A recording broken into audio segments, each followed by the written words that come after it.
Miss Peregrine Home for Peculiar Children, ou Miss Peregrine et les enfants particuliers en VF, est le nouveau film de Tim Burton. Ce qui est intéressant avec Tim Burton, c'est que c'est un réalisateur qui est monté vraiment au sommet et qui, depuis ces dernières années, pour des raisons infondées pour moi, commence à être ignoré, à être considéré comme un mauvais réalisateur qu'il ne faut à tout prix pas aller voir. Les gens l'aimaient beaucoup jusqu'à Alice au Pays des Merveilles, que je suis d'accord pour dire que ce film était vraiment mauvais, mais toutefois c'est remboursé plus qu'un peu. Et après ça, les gens attendaient le prochain film de Burton avec un espoir qu'il les ramène aux sources. Pas de bol, mauvais choix de Burton, il a décidé de faire un film qui était beaucoup plus personnel et qui représentait quelque chose pour lui et son équipe, Dark Shadow. Et le public n'a pas trop compris ce que ce film était censé amener et ce que le film essayait de dire. J'ai plutôt bien aimé, mais pas la première fois. C'est vrai que la première fois, j'étais un peu perdu et je trouvais ce film assez bof. Et c'est donc suite à ces deux films qu'on peut voir que les gens ont commencé à douter fortement de Burton, au point même de dire que ce qu'il faisait n'était plus que de la merde. Et le prochain film qu'il a sorti, Frankenweenie, qui était excellent, qui était parfait, beaucoup de personnes l'ont pas vu, beaucoup de personnes l'ont pas aimé, et je comprends pas pourquoi. Après Frankenweenie, qui était très personnel, où il s'est vraiment lâché, il a fait tout ce qu'il voulait sur cette production, il a fait ensuite Big Eyes, qui ne lui ressemblait pas du tout, mais en même temps c'était une biographie, et c'est dur de faire un style particulier sur une biographie, vu qu'on est censé raconter l'histoire réelle de quelqu'un. Il arrive à glisser certains de ses gimmicks avec la scène des gros yeux et la banlieue américaine, mais qui est beaucoup moins exagérée que dans Édouard aux mains d'argent. Et ensuite on a eu ce film, où là, pour le coup, il arrive à faire un juste milieu entre ce qu'il est, plus du renouveau. Miss Peregrine et les enfants particuliers racontent l'histoire de Jake qui, suite à la mort de son grand-père, décide de respecter sa dernière demande et se rend sur une île où se trouve son orphelinat pour rencontrer des enfants avec des aptitudes spéciales. Comme je l'ai dit, je trouve que dans ce film, Burton a vraiment réussi à trouver un juste milieu entre ce qui fait son art, ce qui fait lui visuellement, dans les histoires, dans son humour, et une certaine dose de renouveau. Burton a toujours eu l'habitude de nous donner une foire aux monstres diverses et complètement différents, et c'est le cas aussi dans ce film, mais moins poussé. Là où dans certains films ce seraient des monstres avec des milliers d'yeux et des centaines de tentacules, ici nous avons des monstres humains. C'est pas vraiment des monstres, certains ont des particularités qui pourraient sembler terribles à notre point de vue d'humain commun, comme par exemple la fillette qui a une mâchoire dans sa nuque.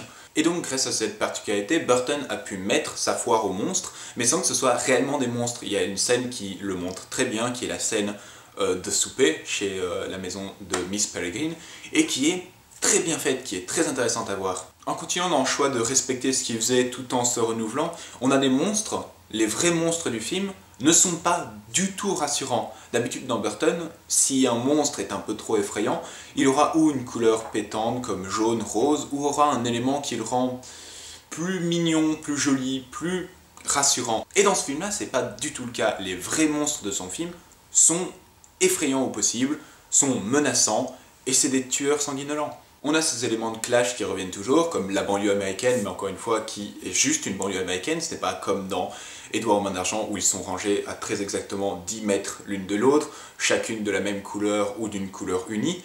Là, on a juste une banlieue, et on comprend, si on a vu un peu la filmographie de Burton, que il déteste les banlieues américaines. On trouve aussi forcément l'humour macabre qui lui est propre, qui lui est cher, et qui est beaucoup moins présent dans ce film, qui est parsemé par-ci par-là, sauf dans une scène à la fin qui se passe dans une fête foraine, je n'en dirai pas plus, où là il se laisse aller dans le n'importe quoi, dans le festif de la mort, comme il a l'habitude de le faire, et d'ailleurs dans cette scène, il nous offre son premier caméo dans toutes ses œuvres.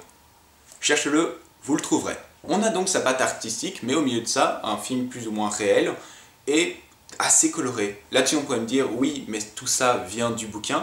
Je ne me base pas du tout du bouquin, je ne l'ai pas vu, mais vu que le bouquin a été écrit en 2011, franchement, si 60% du film est loyal par rapport au bouquin, l'auteur du bouquin l'a écrit pour Burton. Je veux dire, l'histoire et les personnages sointent le Burton comme c'est pas possible. Sointe le Burton comme c'est pas possible. Maintenant, le film ne vient pas sans défaut et pour le coup, m'a beaucoup déçu sur certains aspects de choix. On ne s'attarde pas assez sur les pouvoirs des enfants. C'est normal, vu que c'est pas vraiment des pouvoirs comme les X-Men, ça fait partie d'eux, ça fait partie de leur quotidien, et donc, ils n'ont pas nécessairement besoin de le montrer, de le faire, c'est juste, je dois faire chauffer une poêle, je vais le faire chauffer avec ma magie. Commun, normal, je fais ça tous les jours. Et donc forcément, il y a certains personnages qui passent à la trappe, leur pouvoir étant plus dévastateur, et donc on essaie de les cacher, sauf pour la fin du film. Et certains personnages qui auraient pu être intéressants restent vraiment dans le fond du plan et de la caméra, et c'est dommage, certains ont été mis de côté pour parler d'autres. Et le fait de ne pas parler de ces pouvoirs sont dommageables, surtout pour l'antagoniste de ce film. Je déteste l'antagoniste de ce film.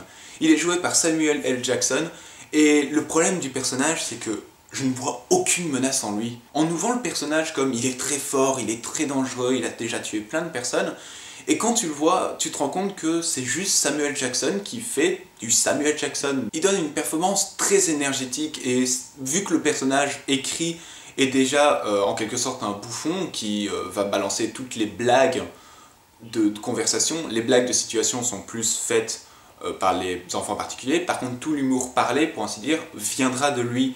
Et il y a des moments où tu veux juste voir à quel point il est fort. Le personnage en plus arrive en scène en disant que sa particularité, petit spoil, c'est qu'il s'est transformé son corps au-delà de son imagination. Sa seule limite est son imagination. Et au final, il se transforme en deux personnes comme Mystique, et il transforme sa main en une lame et en une hache. Paix ton imagination. L'imagination! Et le problème, c'est qu'on a des scènes vers la fin du film où les enfants deviennent vraiment un problème, où il ne veut pas en buter un seul. Il a une vingtaine d'occasions d'au moins en buter un, et qu'au moins cet enfant mort ne reviendra plus l'embêter. Mais non, à chaque fois, il rit, il passe l'enfant, il fait « Oh, je vais aller voir les oiseaux !» Et ce qui a fini de m'énerver contre le méchant, c'est après une scène où les enfants essayent de l'arrêter et que lui marche sans avoir rien à foutre, en les ignorant complètement. Un des enfants dit « Nous ne pouvons rien faire, Baron est trop fort. » Baron est trop fort, il fait rien! Il fait rien de tout le film. Une des autres choses que je peux reprocher au film, mais que je reproche à en fait une globalité de film, c'est qu'il y a tout de même une ambiance littérature jeunesse. Donc il y a certains éléments de scénario qui, pour moi, sentent beaucoup trop la littérature jeunesse et que j'aime pas du tout ce style. Le fait qu'il y ait une histoire d'amour qui sorte de nulle part et qu'après 2-3 conversations, on doit accepter qu'ils s'aiment, même s'ils ont quasi aucune scène ensemble. On a frôlé le triangle amoureux, mais encore il n'est pas allé sur cette voie. Et on a un personnage qui arrive dans un monde qu'il ne connaît pas du tout, et du jour au lendemain, vraiment en 20 heures, il devient professionnel de ce monde, tout le monde l'écoute, tout le monde le suit, il devient un leader. Mais de manière générale, c'est le genre de reproche que je peux faire à toutes les adaptations de littérature jeunesse. Donc, pour conclure l'entièreté du film, ce film, c'est une adaptation de littérature jeunesse avec la patte de Tim Burton. Conclusion. Au final, si je devais donner une cote à Miss Peregrine et les enfants particuliers, ce serait un 13 sur 20. Comme toujours, si vous avez aimé cette vidéo, vous pouvez la partager, l'aimer, et vous pouvez vous abonner à ma chaîne. Vous pouvez également me suivre sur Twitter, et je vous retrouve la prochaine fois pour une nouvelle critique.